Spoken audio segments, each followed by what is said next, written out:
semuanya, tahu nggak sih kalau kata narkoba itu sebenarnya singkatan? Dan menurut kesehatan, ini adalah singkatan dari kata narkotika, psikotropika, dan zat aktif lainnya. Kata narkotika sendiri berasal dari bahasa Yunani yaitu narkon, yang berarti membuat lumpuh atau mati rasa.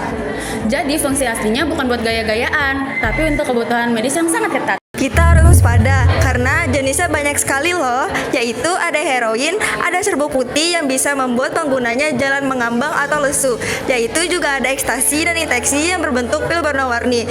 Kerusakannya cukup parah, yaitu bisa membuat jantung berdebar kencang hingga melewati batas, juga dehidrasi parah. Yang ketiga, jangan pernah lupakan sabu-sabu kristal. Ini bisa memicu tekanan darah tinggi dan kejang.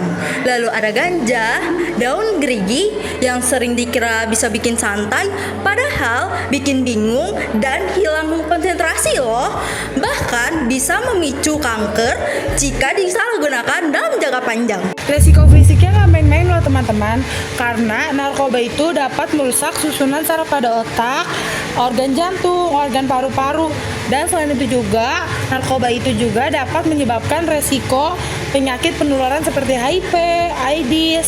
Dan kenapa sih bisa menularkan ke HIV dan AIDS? Karena adanya pemakaian jarum suntik secara bergantian, dan resiko ini menyeramkan karena adanya resiko kematian. Kenapa remaja bisa kena? Biasanya ada dua faktor. Yang pertama, faktor lingkungan, seperti kurangnya kontrol kedua orang tua. Terus yang kedua ada faktor individu, seperti ingin mencari-cari tren dan ingin mengikuti sensasi sesaat. Bukan cuma fisik, mental pun terganggu. Pengguna akan cenderung sering berbohong, mudah marah, tidak bertanggung jawab, serta sering menarik diri dari lingkungan. Hubungan antar keluarga akan merenggang, serta masa depan jadi taruhannya.